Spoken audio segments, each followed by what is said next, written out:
Good morning बच्चों। आज हम पढ़ेंगे NCERT class 9 maths chapter 4 linear equation in two variables.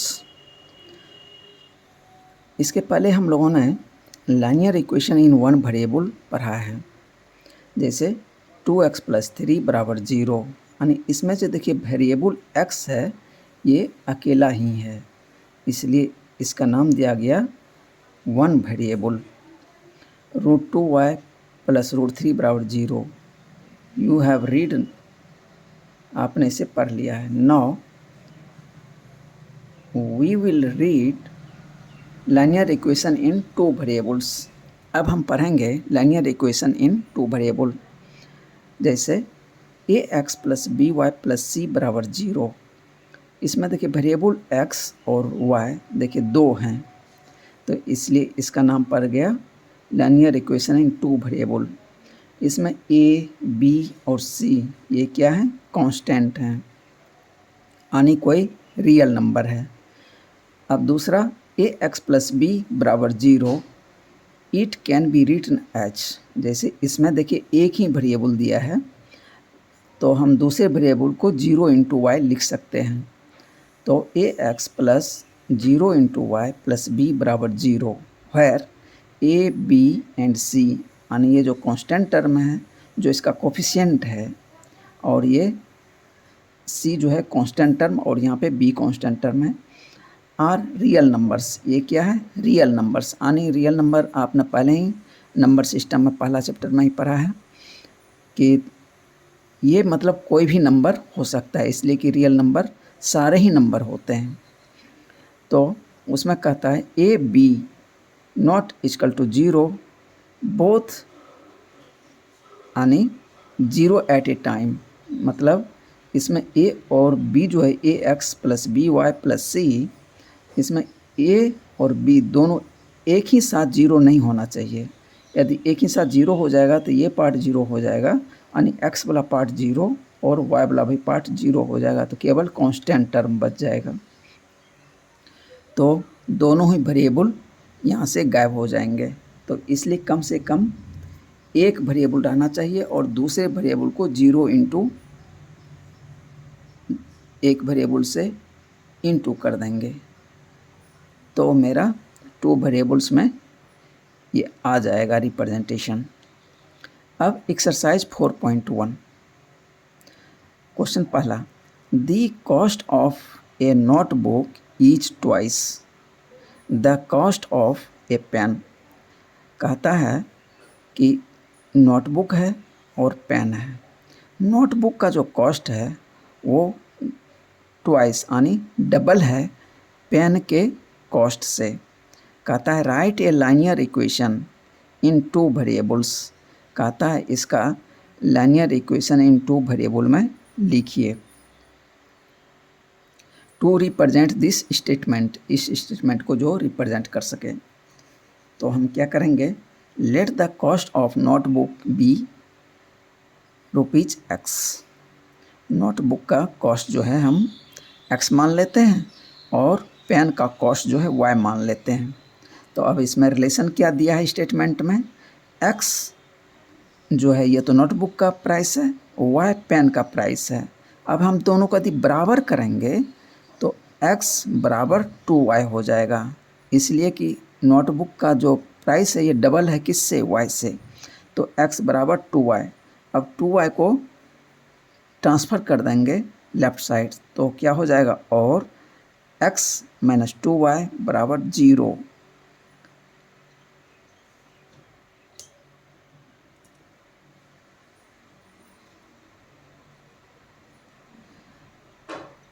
अब हमको यहाँ पे 3 टर्म पूरा करना था, तो हम इतना भी छोड़ सकते हैं, x - 2y = 0, चाहे हम इसको ऐसे भी लिख सकते हैं x - 2y + 0 = 0, तो इससे कोई अंतर नहीं पड़ेगा। जैसे ये एक इक्वेशन हो गया। अब इसके दो मतलब ये एक तरह से तराजू का बैलेंस है। यदि हम लेफ़्ट साइड कुछ वेट रख दें और राइट साइड भी कुछ वेट रखें और दोनों बराबर हो। उसके बाद हम कुछ भी वेट इंक्लूड करें लेफ़्ट साइड, उतना ही वेट जोड़ दें राइट साइड, तो इक्वेशन पे कोई प्रभाव नहीं पड़ेगा, यानी तराजू के बैलेंस पे जो इक्वल था उस पर कोई अंतर नहीं पड़ेगा। चाहे ऐड कर दें, चाहे सब्ट्रैक्ट कर दें, चाहे दोनों ही तरफ मल्टीप्लाई कर दें, चाहे डिवाइड कर दें, तो इक्वेशन के रिजल्ट पे कोई प्रभाव नहीं पड़ेगा। ये कभी कभी करना पड़ता है, तो इसको थोड़ा ध्यान में रखिएगा।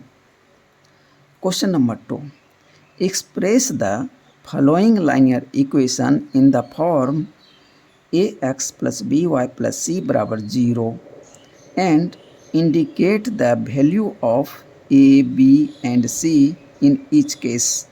कहता है नीचे इक्वेशन दिया गया है, उसको ax + by + c के फॉर्म में लिखना है और इसका जो कांस्टेंट टर्म है और कोफिशिएंट है वो a, b एंड c, उसको भी बताना है कि कितना वैल्यू a का है, कितना b का है, कितना c का है।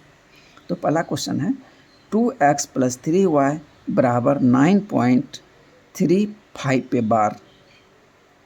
तो हम क्या करेंगे, ax + by, c जो है इक्वल के इस पार है, तो इसको हम ट्रांसफ़र कर देंगे लेफ़्ट साइड, तो हो जाएगा सॉल्यूशन में 2x + 3y - 9.35 पे बार इक्वल टू अब 0 हो गया।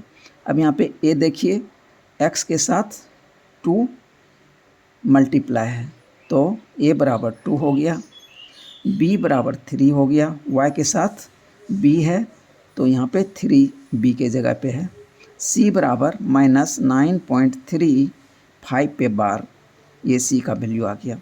ये मेरा आंसर हो गया। Question number 2, x - y/5 - 10 = 0। तो इसमें ax + by + c = 0 के फॉर्म में ही दिया हुआ है, तो इसको इसी तरह हम लिख देंगे।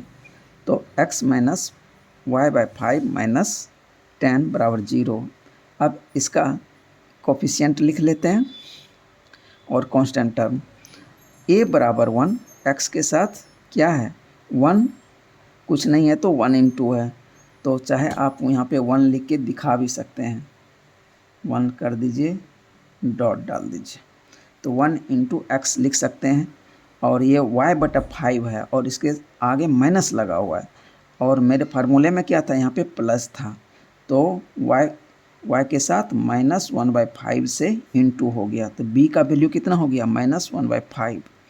अब c के जगह +c, फार्मूले में +c है, लेकिन यहाँ पे क्या है -10, तो इसका मतलब +-10, तो c के जगह -10, ये मेरा आंसर हो गया।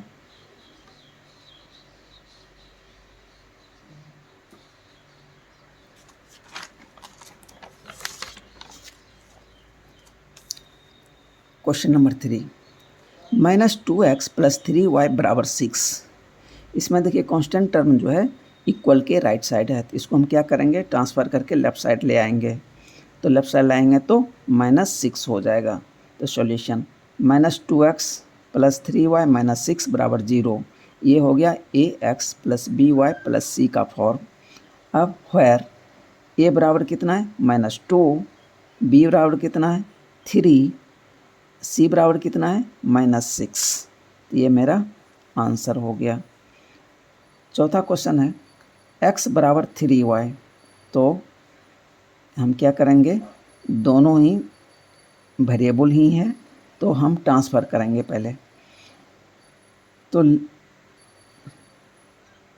राइट साइड से 3y को लेफ़्ट साइड ले आते हैं। सॉल्यूशन x - 3y = 0, और x के आगे कोई कोफिशिएंट नहीं है, तो इसका मतलब है 1 है, तो 1 × x - 3y, और c के जगह प्लस हम 0 कर देते हैं, जिससे कोई इफ़ेक्ट नहीं पड़ेगा, तो c के जगह 0 हो जाएगा, बराबर 0।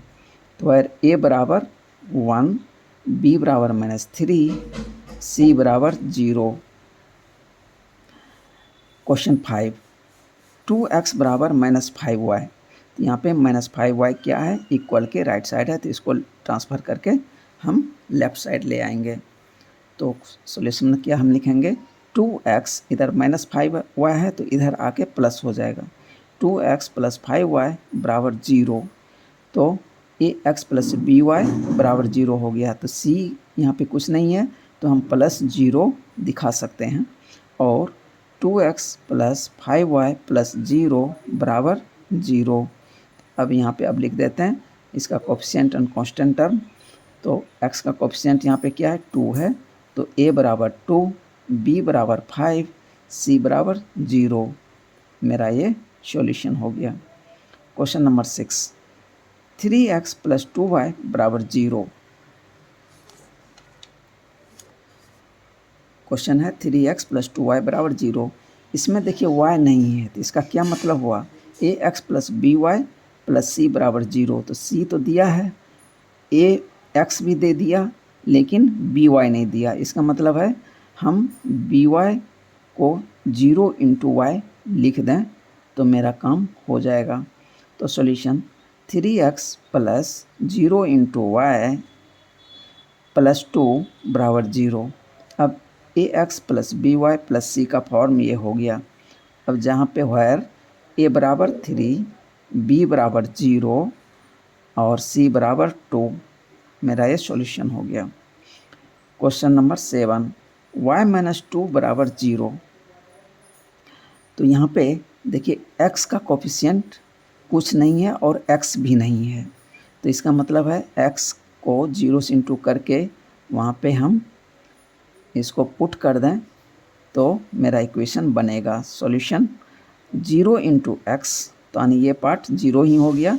तो ये इक्वेशन है तो इसमें 0 इस तरफ भी जोड़ दें इधर भी जोड़ दें तो कोई अंतर नहीं पड़ता। तो हम क्या किए, 0 × x को इधर हम लिख दिए जिसका वैल्यू 0 ही है।